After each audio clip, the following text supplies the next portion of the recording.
نحمده ونصلي على رسوله الكريم اما بعد فاعوذ بالله من الشيطان الرجيم بسم الله الرحمن الرحيم ولا تبرجن تبرج الجاهلية الأولى وأقمنا الصلاة وآتينا الزكاة وأطيعنا الله ورسوله صدق اللہ العلی العظیم۔ محترم ناظرین، السلام علیکم ورحمۃ اللہ وبرکاتہ۔ سب سے پہلے تو میں شکر گزار ہوں سٹی چینل کے عرفان خان صاحب کا کہ انہوں نے گزارش کی کہ اس چینل کے ذریعے سے امت تک رمضان المبارک کے مناسبت سے کوئی پیغام پہنچایا جائے۔ دعا کرے اللہ تعالی ہم سب کے نیک جذبات کو قبول فرمائے۔ ان کی گزارش پر ہی چند ایک اہم باتیں امت کے گوشے گزار کرنے کا ارادہ ہے۔ دعا فرمائیے اللہ تعالیٰ مجھے بھی آپ کو بھی حق بولنے، حق کو قبول کرنے اور اس پر عمل کرنے کی توفیق نصیب فرمائے۔ سب سے پہلے تو دوستو ہمیں یہ سمجھنا چاہیے رمضان المبارک کا مہینہ یقیناً بڑا بابرکت مہینہ ہے، فضیلتوں والا، رحمتوں والا، اللہ تبارک و تعالیٰ کی جانب سے برسنے والی رحمتوں کو لوٹنے والا مہینہ ہے۔ اللہ تعالیٰ ہم سب کو اس کی قدردانی کی توفیق نصیب فرمائے۔ باقی اس موقع پر ایک اہم گزارش یہ کرنی ہے کہ دیکھیں، ایک تو ہے کسی بھی وقت میں ہمارا عبادات کے قریب ہو جانا، نیکیوں کا کر لینا، اور ایک ہے ہمارا اپنے آپ کو گناہوں سے بچا لینا۔ ان دو چیزوں میں سمجھنا چاہیے کہ فضیلت والی چیز کون سی ہے۔ نیکیوں کے قریب ہو جانا زیادہ کمال رکھتا ہے یا گناہوں سے اپنے آپ کو پیچھے کھینچ لینا زیادہ کمال رکھتا ہے؟ تو اس کا جواب یہ ہے کہ نیکیوں کے قریب ہونے کے مقابلے میں اپنے آپ کو انسان کا گناہوں سے پیچھے کھینچ لینا زیادہ کمال رکھتا ہے۔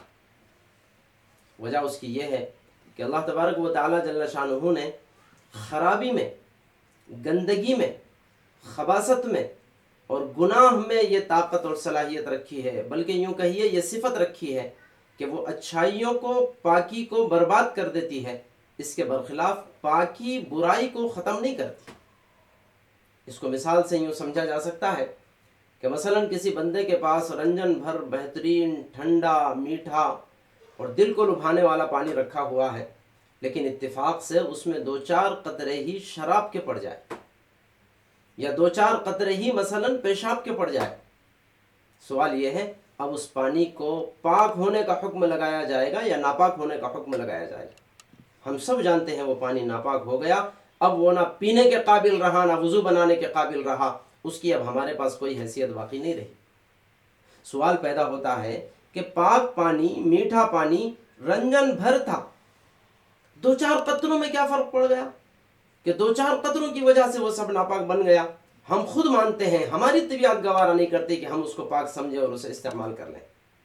پتہ یہ چلا کہ دو چار پیشاب کے قطروں نے، دو چار شراب کے قطروں نے سارے رنجن بھر میٹھے، ٹھنڈے اور پاک پانی کو خراب کر دیا۔ بالکل اسی طرح سے میرے بھائیوں، ہم رمضان المبارک میں چاہے جتنی عبادات کر لیں، ہمارے 10-12 گھنٹے کا روزہ ایک طرف رہا، 1.5-2 گھنٹے کی تراویح ایک طرف رہی، 1.5-2 گھنٹے 4 گھنٹے کی تلاوت ایک طرف رہی، ذکر و اذکار ایک طرف رہا، اللہ سے رو رو کر مانگنا ایک طرف رہا، لیکن خدا نخواستہ اس ماہ مبارک میں ان اچھائیوں کے ساتھ اگر ہم گناہوں کو بھی خلط ملط کر لیں گے، کسی کی چغلی ہی کر لیتے ہیں، کسی کے بارے میں حسد، جلن، کینہ، کپٹ ہی رکھ لیتے ہیں، کسی کی برائی سن لیتے ہیں یا بیان کر دیتے ہیں، تو یہ چھوٹے سے بلکہ یوں کہیے 2-4 منٹ کی گندگیاں اور برائیاں ہمارے ساری نمازوں کو، سارے روزوں کو، ساری تلاوت کو، ساری تراویحوں کو برباد کرنے کے لیے کافی ہوتے ہیں۔ اس لیے پہلا پیغام تو اس ویڈیو کے ذریعے سے ہم یہ ذہن میں رکھیں کہ ہمیں رمضان المبارک نیکیوں کے ساتھ اور فقط نیکیوں کے ساتھ گزارنا ہے، ان نیکیوں کے ساتھ ہمیں گناہوں کو خلط ملط ہونے نہیں دینا ہے۔ اللہ ہماری حفاظت فرمائے۔ بطور خاص اس کو آگے بڑھاتے ہوئے ایک ایسے گناہ کا تذکرہ کرنا مقصود ہے کہ جس گناہ کو ہمارے معاشرے نے اتفاق سے گناہ ہونے کا تصور بھی ختم کر دیا، اور وہ گناہ ہے میری بہنوں، بطور خاص میں اپنی بہنوں کو مخاطب کرنا چاہوں گا، رمضان المبارک کے موقع پر روزے کے ساتھ ہماری ماؤں اور بہنوں کا بازاروں کے چکر کاٹنا۔ دیکھیں کیا حال ہوتا ہے، اللہ حفاظت فرمائے۔ ایسا محسوس ہوتا ہے کہ ساری مارکیٹ اب یہ رمضان المبارک کے بالخصوص آخری ایام میں عورتوں کے لیے بنائی گئی ہے، مرد حضرات پتہ نہیں کہاں پر ہے۔ یہ ہمارا عمل قطعاً نامناسب ہے۔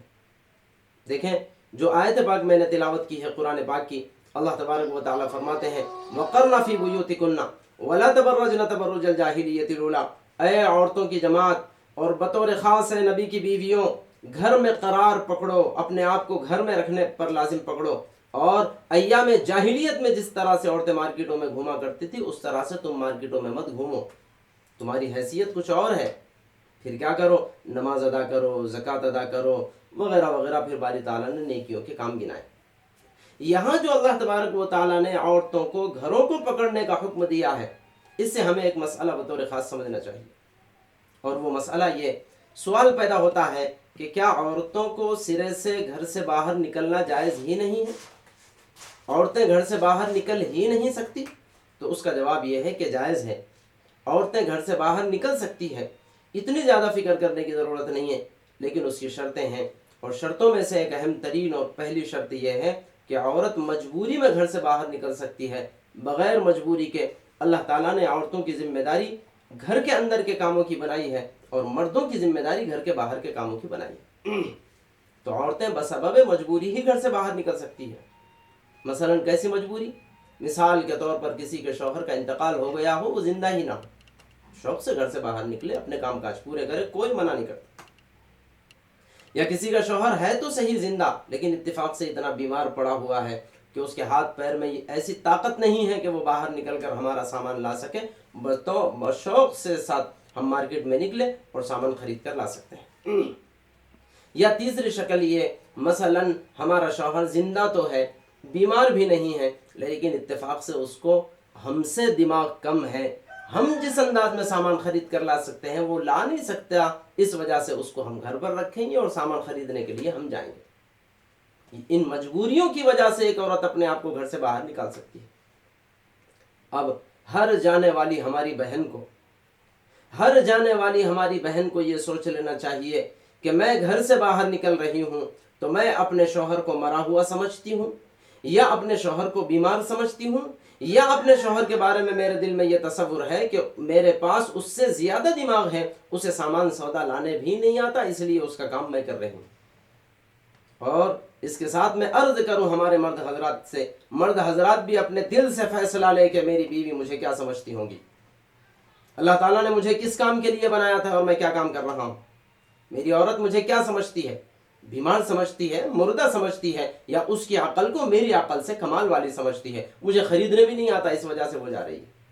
اس لیے دوستوں اور بزرگوں، ہماری عورتوں کی ذمہ داری ہے کہ اپنے گھر کے کام سنبھالے، اور مرد حضرات کی ذمہ داری ہے کہ ہم اپنے باہر کے کام سنبھالیں۔ جب رب تعالیٰ نے باہر کے کاموں کی ذمہ داری ہم پر دی ہے تو ہماری ذمہ داری پوری کرنا ہمارا کام ہے۔ عورتیں اپنی ذمہ داری الحمدللہ پوری کرتی ہیں۔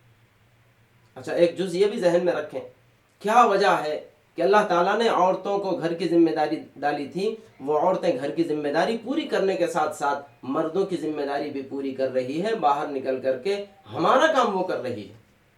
کیا وجہ ہے؟ کام تقسیم ہو گئے، مردوں کے کام عورتیں کرنے لگے اور عورتوں کے کام مرد کرنے لگے؟ ایسا نہیں ہوا اتفاق، بلکہ بدقسمتی ایسی ہے کہ ہماری عورتیں گھر کا کام کرنے کے ساتھ ساتھ باہر کے بھی کام کرتی ہیں۔ تصور کی دنیا میں مرد حضرات جا کر کے دیکھیں، یہ کیا ہم نے اپنی عورتوں پر ظلم نہیں کر دیا؟ وہ اپنا کام بھی کرے اور اپنے کام کے ساتھ ساتھ ہمارا کام بھی کرے۔ کیا ہوا اگر عورت ہمارا کام کر لیتی ہے؟ اللہ نے کپڑے خریدنے کی ذمہ داری مرد پر ڈالی تھی، وہ کام میری بیوی کر رہی ہے، تو پھر میں گھر میں کھانا کیوں نہیں پکا سکتا ہوں؟ اگر چپل خریدنے کا مرد کا کام عورت کر سکتی ہے تو میں گھر میں بچوں کے کپڑے کیوں نہیں دھو سکتا ہوں؟ اگر جنرل اسٹور کے کام جو میری ذمہ داری تھی میری بیوی لا سکتی ہے تو گھر میں جھاڑو کیوں نہیں لگا سکتا ہوں؟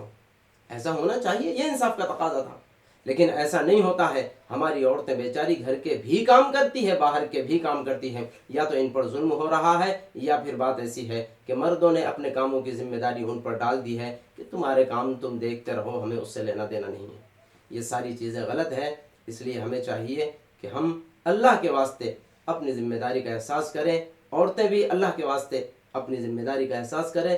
خدا تعالیٰ نے جو ہمیں حد دی تھی اس حد کے اندر ہم رہیں، مردوں کو خدا تعالیٰ نے جو حد بتائی تھی اس حد تک ہم جائیں اور ہمارے کام ہم کریں۔ عورتیں ہم ان کے کام وہ کریں تو پھر انشاءاللہ العزیز اس کے ذریعے سے دنیا کا نظام صحیح سالم چل سکتا ہے۔ دعا فرمائیے۔ ان مختصر گزارشات کے میں بعد میں اس بات کو یہیں ختم کرنا چاہتا ہوں۔ دعا فرمائیے اللہ تبارک و تعالیٰ مجھے بھی اور آپ کو بھی کہیں سنی گئی باتوں پر عمل کی توفیق نصیب فرمائے۔ آمین۔ وآخر دعوانا ان الحمد للہ رب العالمین۔